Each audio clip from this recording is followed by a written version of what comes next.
മംഗളവാർത്തക്കാലം 1-ാം തിങ്കൾ. 1-ാം വായന മിസ് പൗലോസ്ലീഹ ഗലാത്യർക്ക് എഴുതിയ ലേഖനം 3-ാം അധ്യായം 9 മുതൽ 14 വരെയുള്ള വാക്യങ്ങൾ. നീതിമാൻ വിശ്വാസം മൂലം ജീവിക്കും. ആകയാൽ വിശ്വാസമുള്ളവർ വിശ്വാസിയായ അബ്രാഹത്തോടൊത്ത് അനുഗ്രഹം പ്രാപിക്കുന്നു. നിയമാനുഷ്ഠാനത്തിൽ ആശ്രയമർപ്പിക്കുന്ന എല്ലാവരും ശാപത്തിന് വിധേയരാണ്. എന്തെന്നാൽ ഇപ്രകാരം എഴുതപ്പെട്ടിരിക്കുന്നു: നിയമഗ്രന്ഥത്തിൽ എഴുതപ്പെട്ടിരിക്കുന്നതെല്ലാം അനുസരിക്കാതെയും പ്രവർത്തിക്കാതെയും ഇരിക്കുന്നവൻ ശപിക്കപ്പെട്ടവനാണ്. ഒരുവനും ദൈവസന്നിധിയിൽ നിയമം വഴി നീതീകരിക്കപ്പെടുന്നില്ല എന്ന് വ്യക്തമാണ്. എന്തെന്നാൽ നീതിമാൻ വിശ്വാസം വഴിയാണ് ജീവിക്കുക. നിയമത്തിന്റെ അടിസ്ഥാനം വിശ്വാസമല്ല, എന്തെന്നാൽ അവ അനുഷ്ഠിക്കുന്നവൻ അവ വഴി ജീവിക്കും. ക്രിസ്തു നമ്മെ പ്രതി ശപിക്കപ്പെട്ടവനായി തീർന്നുകൊണ്ട് നിയമത്തിന്റെ ശാപത്തിൽ നിന്ന് നമ്മെ രക്ഷിച്ചു. എന്തെന്നാൽ മരത്തിൽ തൂക്കപ്പെട്ടുന്നവൻ ശപിക്കപ്പെട്ടവനാണ് എന്ന് എഴുതിയിരിക്കുന്നു.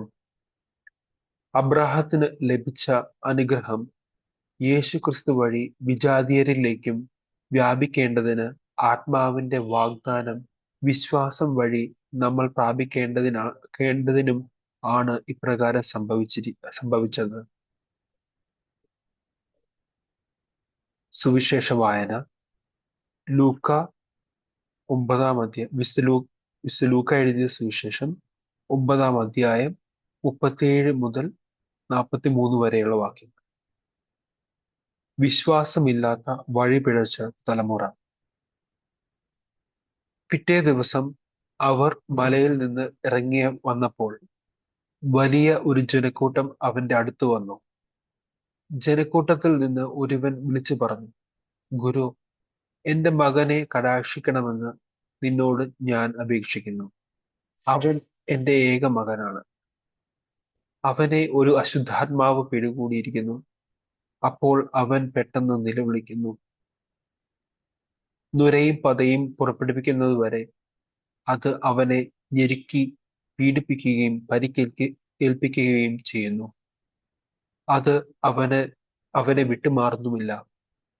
അതിനെ പുറത്താക്കുവാൻ ഞാൻ നിന്റെ ശിഷ്യന്മാരോട് അപേക്ഷിച്ചു, എന്നാൽ അവർക്ക് സാധിച്ചില്ല.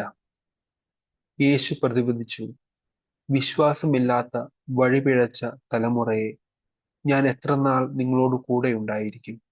എത്രനാൾ നിങ്ങളോട് ക്ഷമിക്കും? നിന്റെ മകനെ ഇവിടെ കൊണ്ടുവരിക. യേശു അടുത്തേക്ക് വരുമ്പോൾ തന്നെ പിശാച് അവനെ നിലത്ത് വീഴ്ത്തി പീഡിപ്പിച്ചു.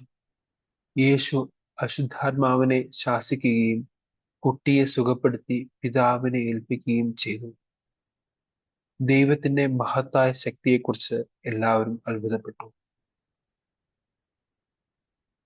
നമ്മുടെ കർത്താവായ മിശിഹായിക്ക് സ്തുതി.